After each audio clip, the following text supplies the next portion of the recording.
CM Dhami का 2 दिवसीय रुद्रप्रयाग दौरा। सीएम ने दी उत्तराखंड को बड़ी सौगात। शीतकालीन चारधाम यात्रा की शुरुआत की हुई घोषणा। कई हस्तियां रहीं उपस्थित।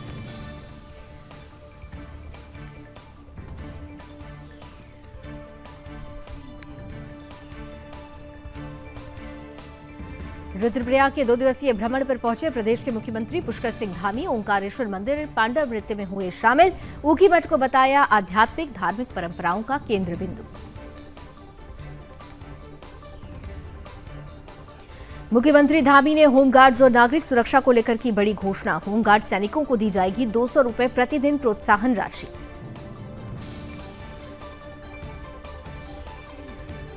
पतंजलि योगपीठ के आचार्य बालकृष्ण और उच्च शिक्षा मंत्री डॉक्टर धन सिंह रावत ने विकासखंड खिरसू के अंतर्गत बुंघाल मेले में लिया हिस्सा। कालिका देवी के दर्शन करके की पूजा अर्चना। मसूरी में माल रोड को व्यवस्थित किए जाने को लेकर जिला प्रशासन सख्त। विभिन्न योजनाओं के तहत किया जा रहा काम। माल रोड पर 4 गोल्फ कार्ट का संचालन जल्द हो सकता है शुरू। बागेश्वर में सामने आई पुलिस की बड़ी नाकामी। हत्या जैसे गंभीर मामलों को भी सुलझाने में नाकामयाब साबित हो रही हल्द्वानी पुलिस। देहरादून में पुलिस को मिली बड़ी सफलता। लाखों की चोरी का पुलिस ने किया पर्दाफाश। 25 लाख लेकर फरार हुए थे चोर। विकासनगर में पुलिस को मिली बड़ी सफलता। ग्रीन हर्बल फूड फैक्ट्री पर छापेमारी कर नारकोटिक्स दवाइयां बनाने का किया पर्दाफाश। उत्तराखंड में राष्ट्रीय खेलों को लेकर तेज हुई तैयारियां। प्रदेश में 28 जनवरी से होगा राष्ट्रीय खेलों का आयोजन। और उत्तराखंड में बारिश और बर्फबारी का जल्द खत्म होगा इंतजार। मौसम विभाग ने आज और 9 दिसंबर को प्रदेश भर में हल्की बारिश और 2500 मीटर से ऊंचाई वाले इलाकों में बर्फबारी की जताई संभावना।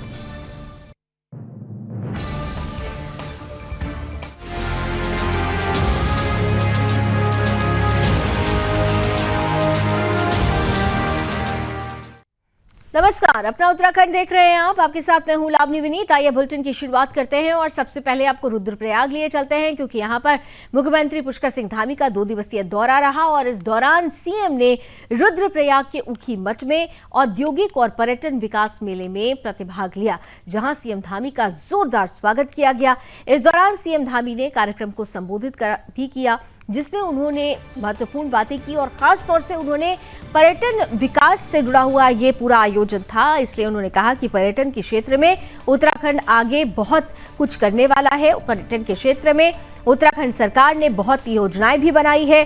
पर्यटकों को यहाँ पर आमंत्रण देने के लिए लगातार नई नई पहल की जा रही है। रुद्रप्रयाग में मुख्यमंत्री की उपस्थिति और इस दौरान पर्यटन विकास मेले में उनके द्वारा लिया गया हिस्सा। और यहाँ पर बहुत सारे ऐसे लोग उपस्थित थे जिन्होंने खास तौर से पुष्कर सिंह धामी के सामने योजनाओं से जुड़ी हुई कई महत्वपूर्ण बिंदुओं को रखा और क्या कुछ बड़ा और बदलाव किया जा सकता है, इसे लेकर भी चर्चा हुई। क्या कुछ कहा गया मुख्यमंत्री की तरफ से, आप ये भी सुनिए। महत्वपूर्ण भूमिका निभाते हैं। भाइयों बहनों, आदरणीय प्रधानमंत्री श्री नरेंद्र मोदी जी के सहयोग और मार्गदर्शन से हमारी सरकार महिला शक्ति को आगे बढ़ाने के लिए, नौजवानों को आगे बढ़ाने के लिए, किसानों को नौजवानों को आगे बढ़ाने के लिए निरंतरता से कार्य कर रही है, अनेक काम कर रही है। और विशेषकर मैं अपनी मातृशक्ति को नमन करना चाहता हूं, क्योंकि हमने बहुत नजदीक से हमारी मातृशक्ति के संघर्षों को देखा है, उनकी परेशानियों को देखा है, कितनी परेशानियों में वो काम करती है। और अब हमारे राज्य को आगे ले जाने का काम, हमारे राज्य को विकास की क्रांति में नंबर 1 बनाने का काम और हमारे राज्य की आत्मा बनने का काम कोई करेगा तो हमारी मातृशक्ति करेगी, हमारी माताएं बहनें करेंगी, जिनके आज अनेक उत्पाद उनके द्वारा बनाए जाने वाले अनेक उत्पादों की आज लगातार मांग बढ़ती जा रही है।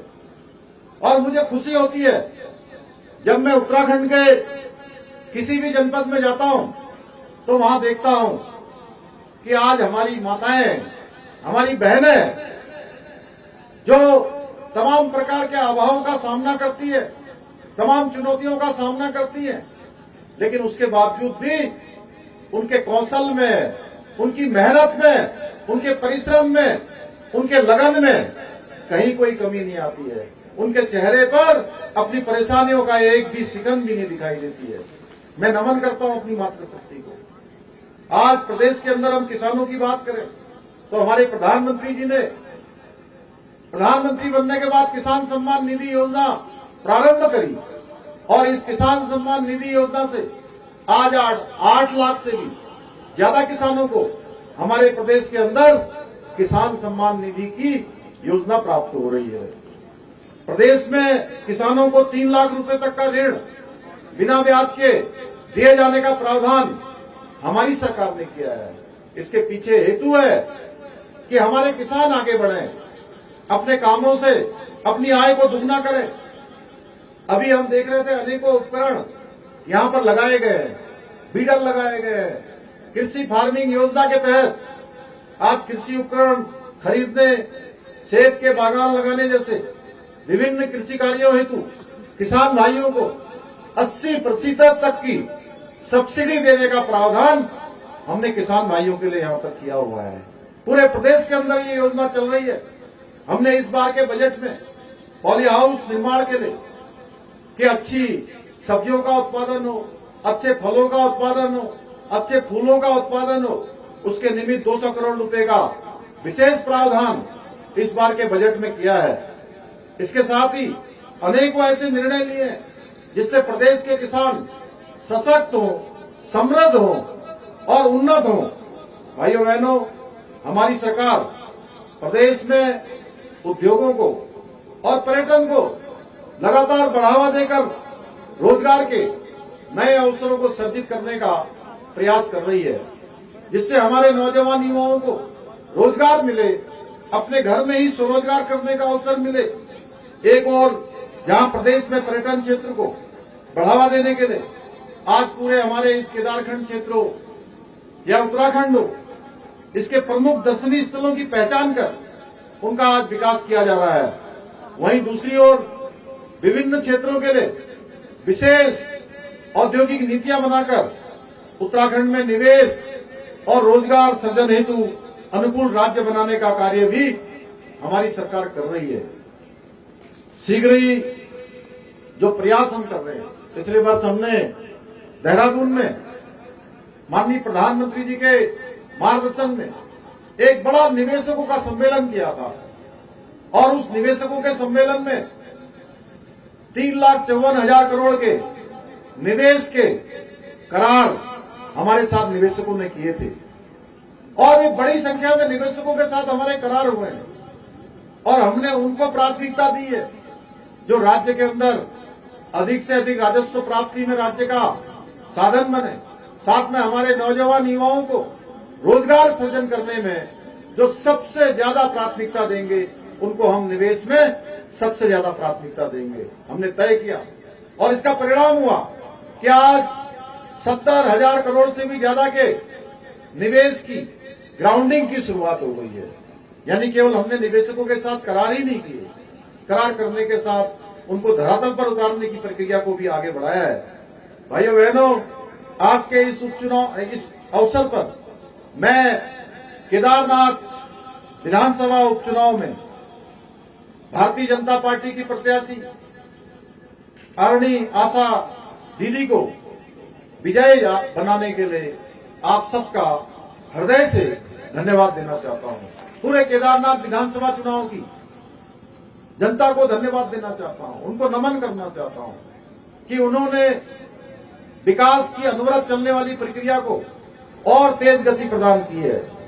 और देखिए, आपने आशा दीदी को चुनाव जिताया, भारतीय जनता पार्टी को चुनाव जिताया और एक चुनाव बद्रीनाथ में भी हुआ था बगल में।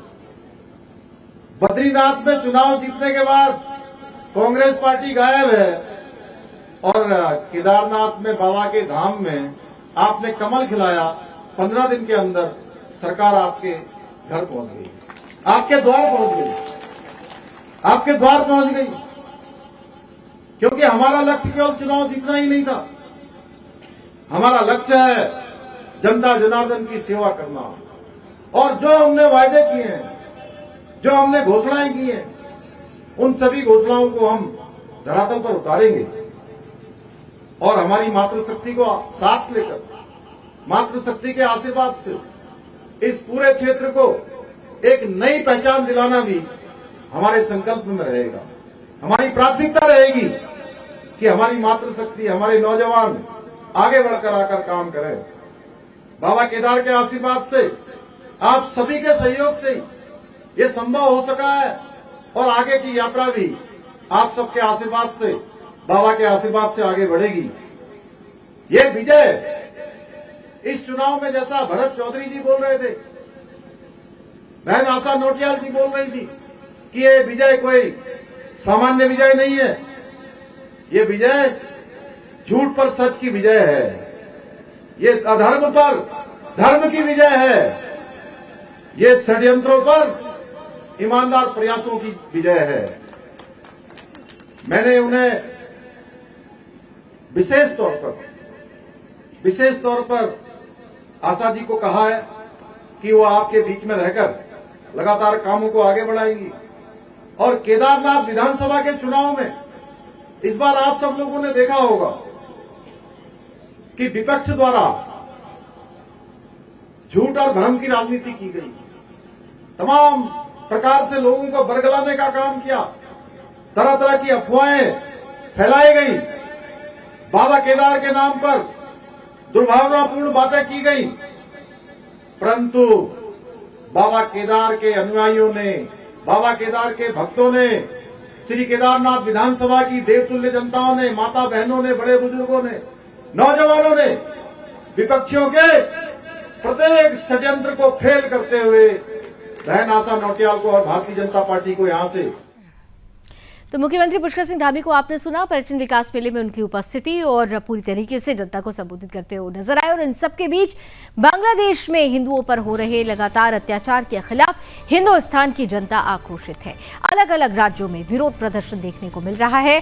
वहीं देवभूमि उत्तराखंड में भी हिंदू आक्रोशित हैं। देहरादून में बांग्लादेश के विरोध में आक्रोश रैली का आयोजन किया गया, जिसमें सभी ने बढ़ चढ़कर हिस्सा लिया है और सभी से बढ़ चढ़कर हिस्सा लेने का आह्वान किया गया था। इसी को लेकर उत्तराखंड के कैबिनेट मंत्री प्रेमचंद अग्रवाल ने कहा कि बांग्लादेश में अल्पसंख्यकों के साथ अत्याचार का पूरे देश में विरोध हो रहा है। आगामी 10 दिसंबर को देहरादून में कई संगठनों की ओर से एक बड़ी रैली निकाली जाएगी, जिसमें बांग्लादेश में अल्पसंख्यक हिंदुओं के हितों को सुरक्षित रखने की मांग की जाएगी, जिसमें हम सबको बढ़ चढ़कर हिस्सा लेना है।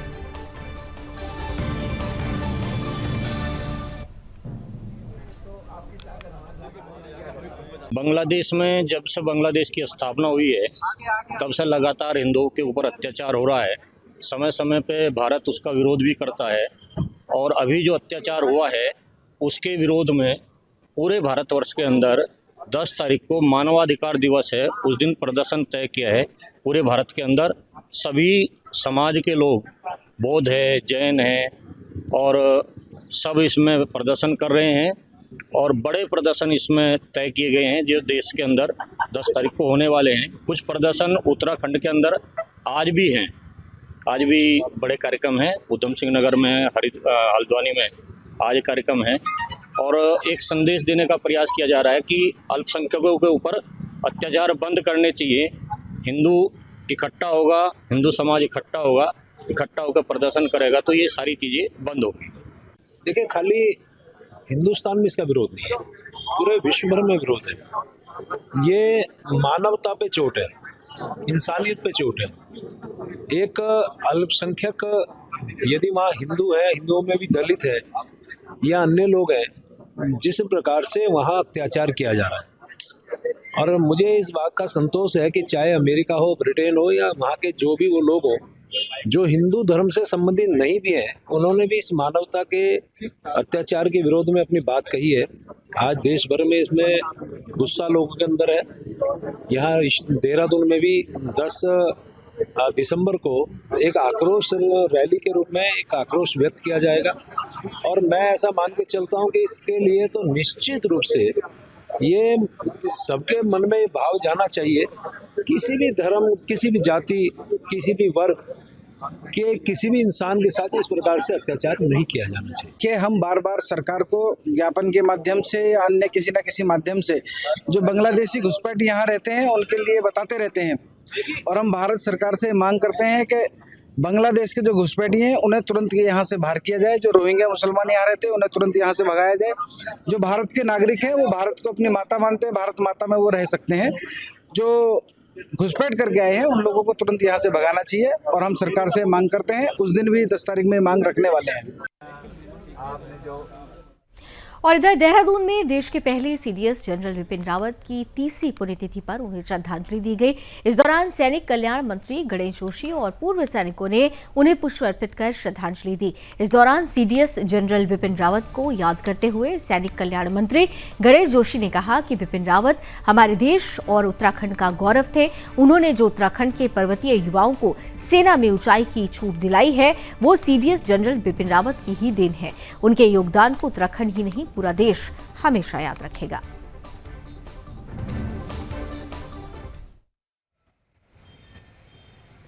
आज देश के पहले सीडीएस हमारे उत्तराखंड के गौरव जनरल विपिन रावत की 3री पुण्यतिथि है। आज हमने उनको नमन किया है, उनको श्रद्धांजलि अर्पित की है, क्योंकि मैं जब भी उनसे मिला वो उत्तराखंड की बात करते थे, उत्तराखंड के बारे में सोचते थे। आज हमारे नौजवानों को भर्ती में जो 5 सेंटीमीटर की छूट मिली है उसका श्रेय किसी को जाता है तो जनरल विपिन रावत को जाता है। जब मैं आपके पास गया उस टाइम मैं विधायक हुआ करता था, आप चीफ और आप में स्टाफ थे। मैंने कहा सर हमारे यहाँ के जवान जो भर्ती होते हैं हमारे यहाँ की हाइट कम होती है, और 20 दिन के अंदर उसका जीओ कराकर आपने मुझे भेजा।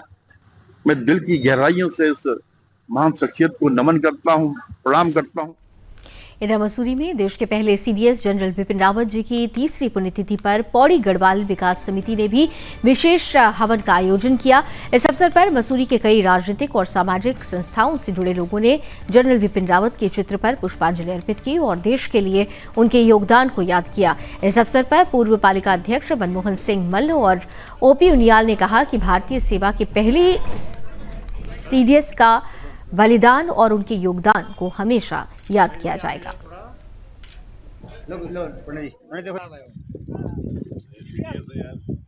क्या सभी लोगों ने मसूरी के सभी जो जितने भी सामाजिक संस्थाएं हैं, संगठन हैं, मसूरी के नागरिक यहाँ पर आज झूला घर पर शहीद स्थल पर हमारे स्वर्गीय जनरल विपिन रावत जी को 3री श्रद्धांजलि यहाँ पर देने आए हैं, क्योंकि जनरल विपिन रावत बहुत जल्दी वो देश की जो कमान उनके हाथ में थी आर्मी की, वो जल्द छोड़कर चले गए। ये बहुत दुखद था, बहुत बड़ी क्षति इस देश को हुई है। उन्होंने इस फौज को, इसमें तंत्र प्रणाली को मजबूत करने में बहुत बड़ा योगदान उनका देश में रहा है। रावत जो हमारे सेना के प्रमुख रहे, फिर बाद में 2019 में रिटायर होने के बाद जो है उनको जो है देश का प्रथम सीडीएस बनाया गया, और वो पौड़ी जिले के रहने वाले थे। उन्होंने देश की सेवा के लिए बहुत कुछ किया है, और साथ ही वो जिस रेजिमेंट के थे, गोरखा रेजिमेंट से आकर के उन्होंने देश की कमान संभाली। और इनकी तुलना जो है विपिन रावत जी की तुलना फील्ड मार्शल सैम से की जाती है, मानेक शाह से की जाती है, कि दोनों व्यक्ति देश के ऐसे जनरल हुए हैं कि जो बेबाक तरीके से अपनी बात को करते थे, और कई बार इनका विरोध भी होता था कि भाई आप इस तरह से बेबाकी से कोई बात नहीं कर सकते।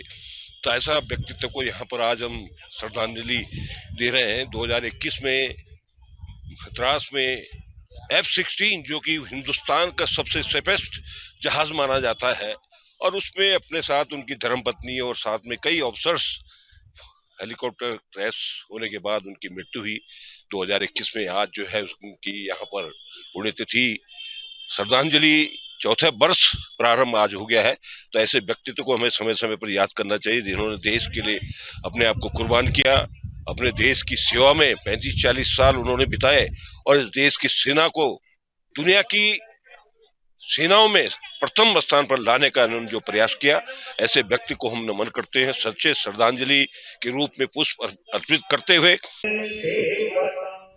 इधर उत्तर प्रदेश से लगी उत्तराखंड की सीमा पर उपस्थित गांव हल्दी में हाईटेक गौशाला बनने जा रही है, जिससे इलाके में आवारा घूम रहे गोवंशों को शरण मिलेगी। प्रदेश के सीएम धामी के प्रयास से लगभग 7.5 करोड़ रुपए की लागत से इस हाईटेक गौशाला का निर्माण किया जा रहा है। हल्दी में निर्माणाधीन हाईटेक गौशाला 2864 हेक्टेयर में 1 साल के अंदर तैयार कर ली जाएगी। इसे लेकर मुख्यमंत्री पुष्कर सिंह धामी के नोडल अधिकारी दिनेश यादव ने जानकारी दी है, जिसमें उन्होंने इस हाईटेक गौशाला के बारे में बहुत सारी बातों को मीडिया के सामने रखा।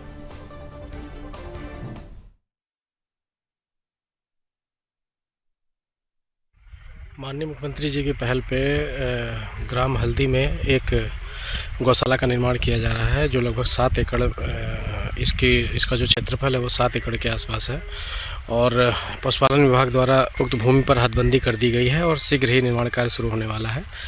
इस गौशाले में लगभग 2000 की कैपेसिटी के गोवंश रखे जाने की व्यवस्था की गई है और साथ ही पूरी तरीके से हाईटेक बनाया जा रहा है और लगभग 7.5 करोड़ की लागत से ये तैयार होगा, जिसमें लगभग 3 करोड़ रुपए पेयजल विभाग और लगभग 4.5 करोड़ रुपए की धनराशि जिला पंचायत से इसकी व्यवस्था की जानी है।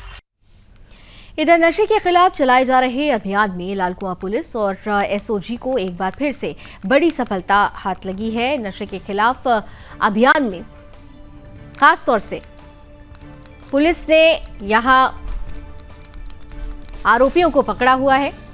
लालकुआं में भारी मात्रा में अवैध स्मैक की बरामदगी भी हुई है। पुलिस के लिए ये एक बड़ी सफलता कही जा रही है। लालकुआं पुलिस और एसओजी का ये ज्वाइंट ऑपरेशन था, जिसमें नशे के खिलाफ जो लोग इस तस्करी में लिप्त थे, आरोपी थे, उनको पुलिस ने धर दबोचा है और इस कड़ी में एक युवक को भी गिरफ्तार किया गया है। पुलिस ने पकड़े गए आरोपी के पास से 122.26 ग्राम अवैध स्मैक बरामद की है। पकड़ी गई स्मैक की कीमत 36 लाख रुपए बताई जा रही है। मामले को लेकर एसएसपी प्रहलाद नारायण मीणा ने बताया कि पुलिस ने स्मैक के साथ एक युवक को गिरफ्तार किया है, जिसके खिलाफ एनडीपीएस एक्ट के तहत मुकदमा भी दर्ज कर लिया गया है। आरोपी को कोर्ट में पेश करने की तैयारी की जा रही है।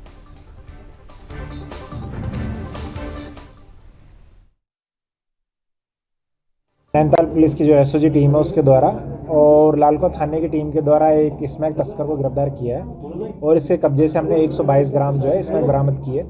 बेसिकली अभियुक्त किच्छा का रहने वाला है और प्रारंभिक जो पूछताछ है उसके आधार पर ये बिलासपुर उत्तर प्रदेश से स्मैक लाकर और नैनीताल में अलग अलग जगह सप्लाई करने का काम करता था। जहाँ से लाया और जिनको सप्लाई करा था उन पर भी अब पुलिस अब जांच कर रही है और उसमें भी आगे कार्रवाई की जाएगी।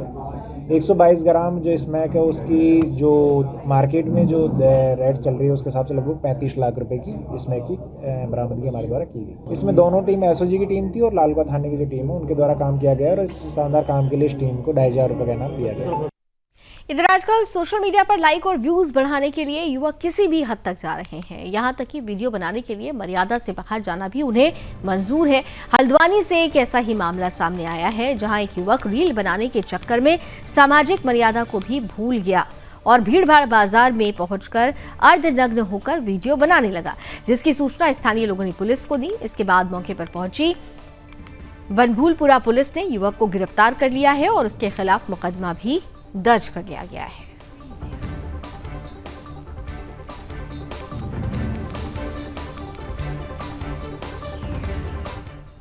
इधर पतंजलि योगपीठ के आचार्य बालकृष्ण और उच्च शिक्षा मंत्री डॉक्टर धन सिंह रावत ने विकासखंड खिरसू में बुंखाल मेले में हिस्सा लिया, जहां उन्होंने कालिका देवी की पूजा अर्चना की। इस मौके पर आचार्य बालकृष्ण ने पतंजलि योगपीठ समिति की ओर से बुंखाल में मंदिर निर्माण के लिए 51 लाख रुपए का दान देने की घोषणा भी की।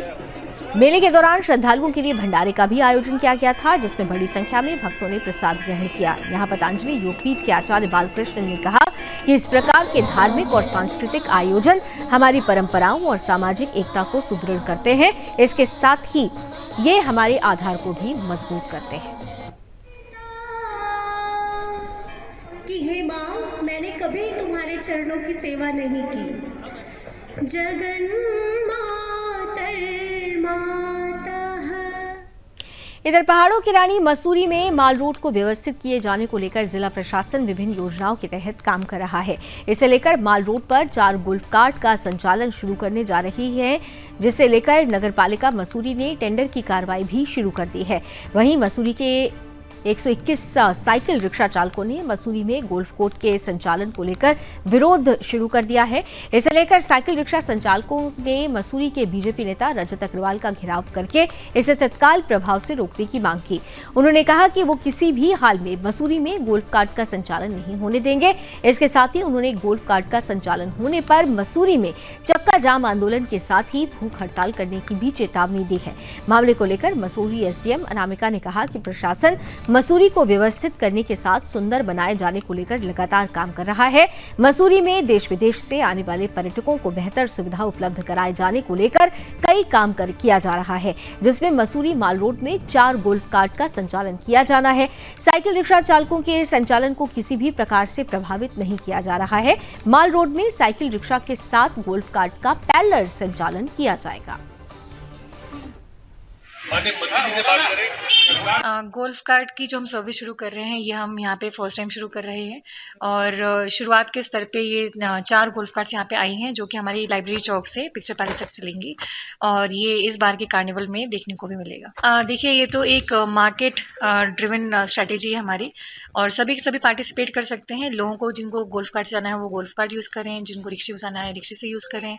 और यहाँ पर हमें भी पता है कि टूरिस्ट इतनी भारी मात्रा में आते हैं, तो मुझे नहीं लगता कि उनका रोजगार कहीं से प्रभावित होगा, बल्कि एक और अच्छी अपॉर्चुनिटी मिलेगी, लोगों को एक और अट्रैक्शन मिलेगा, तो यहाँ पे कहीं ना कहीं फुटफॉल बढ़ेगा भी और मसूरी का नाम भी अच्छा होगा। जब नगर पालिका में लोकल सरकार के रूप में प्रशासक की नियुक्ति होती है, प्रशासक बैठते हैं, प्रशासन के हाथ नगर पालिका की भागदौड़ होती है, तो निश्चित तौर पर प्रशासक अपने नियम कानून लागू करता है, प्रशासन अपने रूप में चलता है, जिसका खमियाजा मसूरी की आम जनता को, उत्तराखंड की जनता को भोगना पड़ता है। नगर निकाय के चुनावों में की देरी के कारण प्रशासकों के पास आज नगर पालिका का हक है। रिक्शा चालक भाइयों ने आज मेरा घेराव किया, मुझे बताया कि वो गोल्फ कार्ट का विरोध कर रहे हैं, जबकि इससे पूर्व में मैं रिक्शा चालकों की बात करके उप जल अधिकारी महोदया से कराया था। पर गंभीर विषय इस बात का है कि बिना जनप्रतिनिधियों की बात सुनकर, बिना जनता। और चलिए इसी के साथ अपना उत्तराखंड में अभी बस इतना ही। देश और दुनिया की तमाम खबरों के लिए आप जुड़े रहिए सुदर्शन न्यूज के साथ। जय हिंद।